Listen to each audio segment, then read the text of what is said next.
Good evening, thank you. Happy New Year. Winter's sort of here today, I guess. And I appreciate everybody coming out. When we heard that it was going to get quite nasty tonight, we were worried about the turnout. And I've counted over 100 people here, so that's great. We appreciate it. It shows that you really care. Look, bottom line, we know there's a lot of history with Heritage Crossing in downtown. I want to reiterate something that Kevin just said. We're not here to start from scratch, number one. Also, the council members here, and staff, we really do appreciate the opportunity to be asked to participate. We're not going to take too much time to present tonight. What we are going to talk about is who we are, because I think if you understand who we are in terms of our experience, it'll give you a better sense of what you may want to talk about tonight. Just briefly go over our understanding of what's already been done, then talk about our sense of what the outcomes might be based on what we've already heard, again, as a way to frame what you think they should be, and then talk about next steps. Our engagement is very short-fused. We are going to try and complete our work in the next 60 days.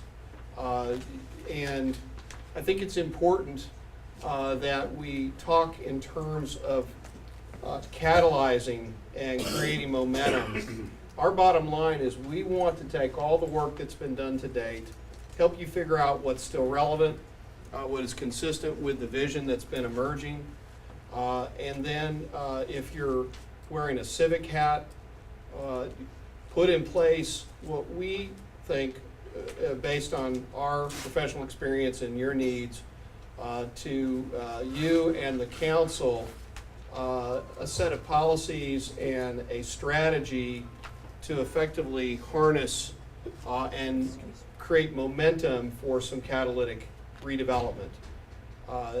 That's, I think, important.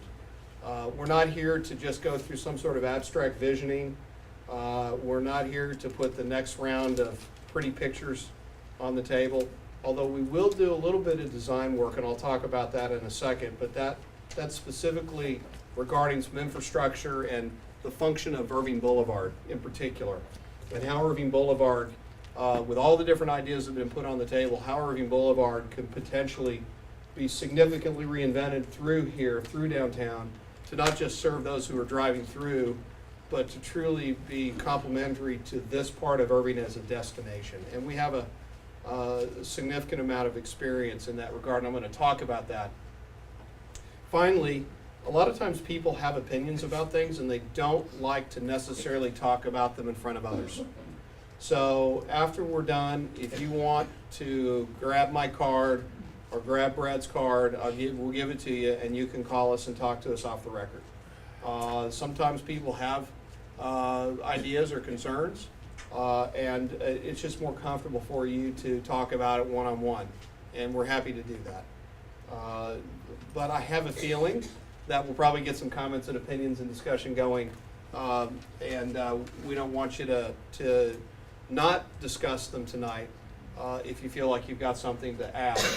I'm going to go through 4 quick projects. I think all 4 have relevancy to Heritage Crossing. Again, we're going to then talk briefly about the work that's already been done that we've started to analyze, and then we're going to put on the table what we think makes sense in terms of what we should be doing as a consultant on your behalf as the client. First, just a couple of kind of general observations. This is a very simple graph that was developed by Chris Lineberger, who was a developer in downtown Albuquerque. He's now a fellow at the Brookings Institute.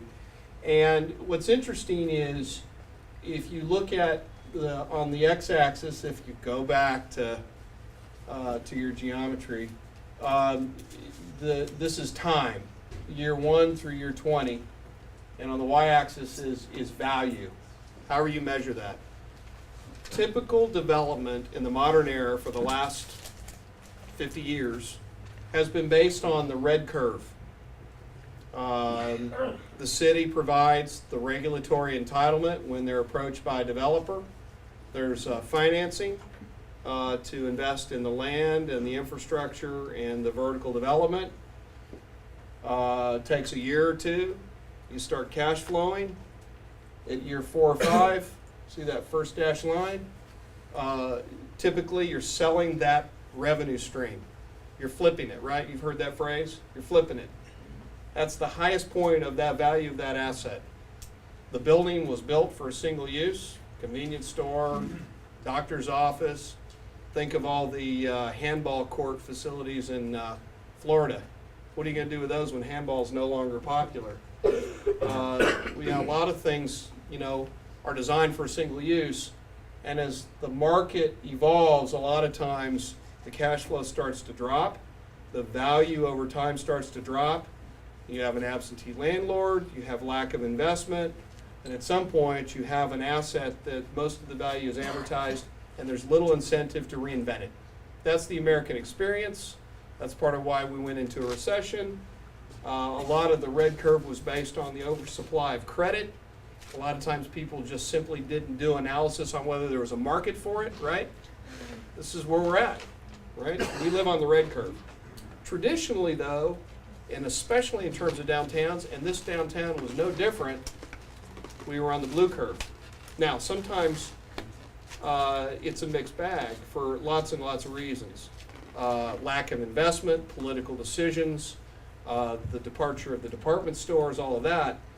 But historically, you had an investment and you started cash flowing your investment, and as development started to occur around you that you didn't control and you didn't own, right?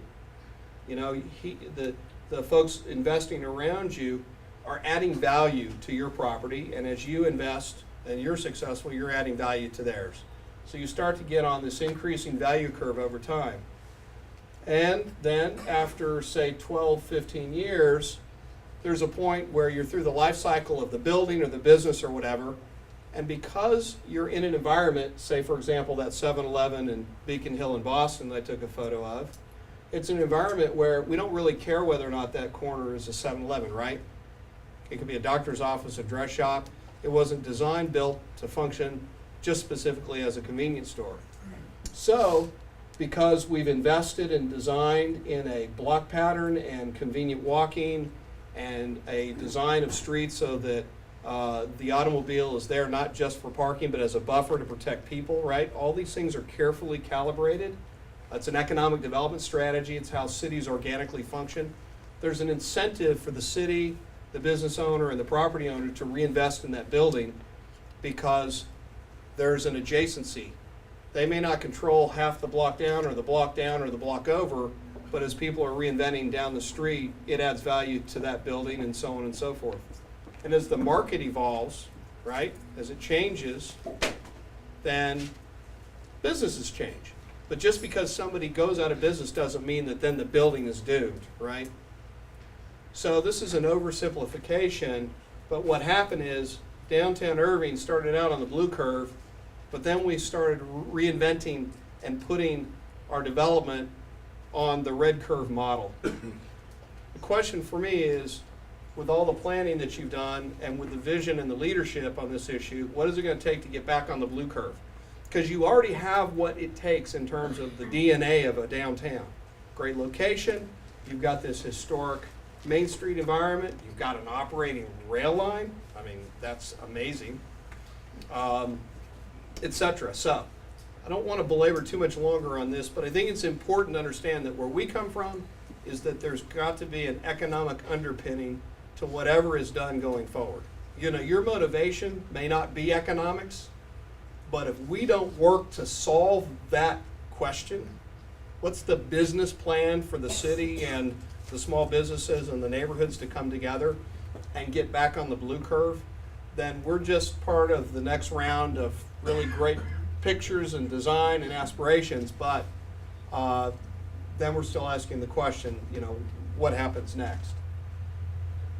I've talked about this already essentially, but I think the bottom line is that walkability is crucial.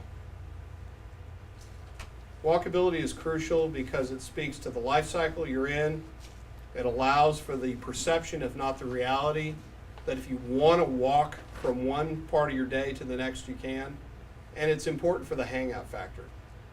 We were talking with Councilmember Ferris earlier this morning. There's 80, well, they call them echo boomers. My partner Brad's an echo boomer. There's 80 million echo boomers coming up through the economy. And no disrespect meant to, is it Valley Ranch?